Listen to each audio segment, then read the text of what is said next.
যে ৰাজনীতি কৰা মানুহৰ কেতিয়াও অহংকাৰ হ'ব নালাগে।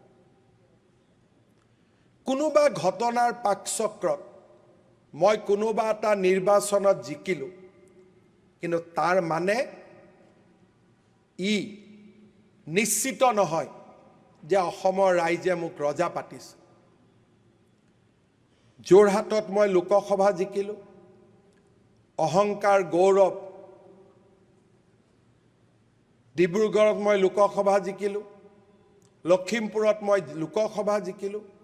অহংকাৰ গৌৰৱ দৰ্প বাঢ়ি বাঢ়ি গৈ থাকিলে 2 বছৰৰ ভিতৰতে সৰু বিধানসভাৰ নিৰ্বাচনতে মোক হৰুৱাই দিল। তাৰ মানে এই নিৰ্বাচনে এটা কথা স্পষ্টভাৱে বুজাই দিছে, সকলোকে শিক্ষা দিলে যে আজি জিকিছোঁ মানে তাৰ গ্যাৰেণ্টি নহয় যে অহাকালিও আমি জিকিম। মই যুৱ বিধায়কসকলক দুটা কথা ক'ব চেষ্টা কৰিম। তথ্যৰ পৰা কম, আক্ৰমণ কৰি নকওঁ। এজন ব্যক্তিক এটা পাৰ্লিয়ামেণ্টাৰী সিটত ভয়াৱহভাৱে অসমৰ মানুহে ইলেকশ্যন জিকাই দিলে 2024 চনত। মানুহে দেখা পালে যে ইয়াত গৌৰৱ আছে, দৰ্প আছে, অহংকাৰ আছে। 26ত 20,000 জিকা সিট এটা 23,000 ধৰুৱাই পঠাই দিলে। ই আমি ল'ব বিচৰা শিক্ষা। তাৰ মানে আমাৰ এই আসনখন কাৰো কাৰণেই পাৰ্মানেণ্ট নহয়। যদি ৰাইজে জিকাব পাৰে, ৰাইজে আমাক হৰুৱাব পাৰে। মই ভাবোঁ যেতিয়া আমি মনত এটা ভাৱ ল'ম, যেতিয়া আমি মনত অহংকাৰৰ সৃষ্টি কৰিম যে আমি জিকি আহিলোঁ, অহাবাৰো আমি জিকিম, মই ভাবোঁ মানুহে প্ৰত্যেক দিনাই অহংকাৰক চিনি পায়। মানুহে যেনেকৈ হাঁহে পানী আৰু গাখীৰৰ পাৰ্থক্য বুজি পায়, তেনেকৈ মানুহেও অহংকাৰী বিধায়ক আৰু শান্তিপ্ৰিয় সাধাৰণ মানুহৰ লগত থাকিব পৰা বিধায়কক বুজি পায়। সদনত খুব সম্ভৱ 6 বাৰ একেলগে ইলেকশ্যনত জিকি অহা বিধায়ক হিচাপে মই আছোঁ। আনসকলে 6 বাৰ জিকিছে, ক'ৰবাত হয়তো গতি পৰিছে, জ্যোতি পৰিছে। পদ্মদাও আছে, 6 বাৰ জিকিছে। নতুন প্ৰজন্মৰ বিধায়কসকলে সিদ্ধান্ত ল'ব লাগিব যে আমি এবাৰৰ কাৰণে বিধায়ক হ'ব অহা নাই, আমি বাৰে বাৰে বিধায়ক হ'বৰ কাৰণে সদনত আহিছোঁ।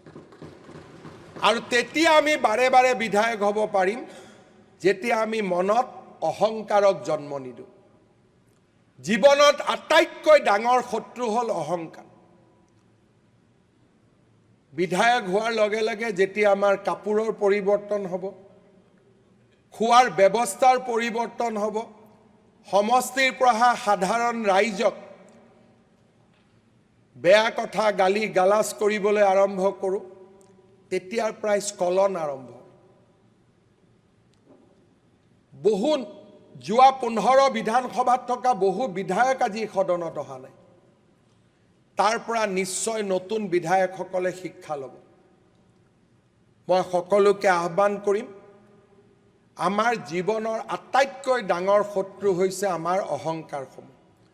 মোৰো যদি ক'ৰবাত অহংকাৰ হয়, আপোনালোকে মোক দেখুৱাই দিব আৰু আপোনালোকেও চেষ্টা কৰিব যাতে আমি অহংকাৰক ওচৰত আহিব নিদিওঁ।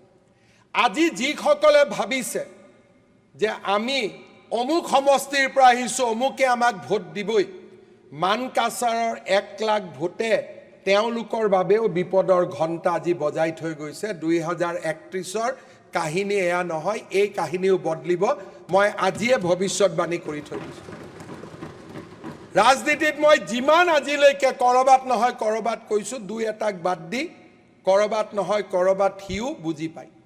মই ভাবোঁ অসমৰ ধৰ্মীয় সংখ্যালঘু ৰাইজেও অহংকাৰ, পিতৃৰ পৰিচয়েৰে ৰাজনীতি কৰিব বিচৰা ব্যক্তি সকলোকে চিনি পাব। তেওঁলোকৰ মাজতো এখন শিক্ষিত সমাজৰ সৃষ্টি হ'ব আৰু কৰবাত নহয় কৰবাত, কেতিয়াবা নহয় কেতিয়াবা চামুগুৰি উপনিৰ্বাচনৰ ফলাফলো আহিয়ে থাকিব। যেনেকৈ সমাজত বিৱৰ্তন হৈ থাকে, সমাজত পৰিৱৰ্তন হৈ থাকে। তাক নহা ৰাস্তা কি? যেতিয়া আমি অহংকাৰক ত্যাগ কৰিম, সমষ্টিৰ মানুহৰ কাৰণে সমৰ্পণ কৰিম। মই ভাবোঁ সদনে নিশ্চিতভাৱে, বিশেষকৈ নতুন বিধায়কসকলে সদনৰ ভিতৰে আৰু বাহিৰে আমাৰ পৰম্পৰা, আমাৰ সংস্কৃতি আৰু আমাৰ অহংকাৰবিহীন, গৌৰৱবিহীন, দৰ্পবিহীন এটা জীৱন আমি যাতে সদায় ৰাখিব পাৰোঁ, তাৰ কাৰণে সকলোৱে প্ৰচেষ্টা কৰিব। নক'বলগীয়া কথা এটা মই আকৌ কৈ থৈ গৈছোঁ, কেতিয়াবা বিধায়কসকল খুবেই ভাল, কিন্তু বিধায়কসকলৰ লগত থকা PS, OSD আমাক ইলেকশ্যনত হৰুৱাই দিয়ে। সেইকাৰণে নিজৰ নিজৰ PS, OSD বছৰে বছৰে বদলাই থকা আৰু তেওঁলোকৰ ওপৰত ডিপেণ্ডেণ্ট নোহোৱা, এইবিলাকো নিশ্চিতভাৱে নতুন বিধায়কসকলে শিকিলে আমি সদনত বাৰে বাৰে সকলোকে দেখা পাম।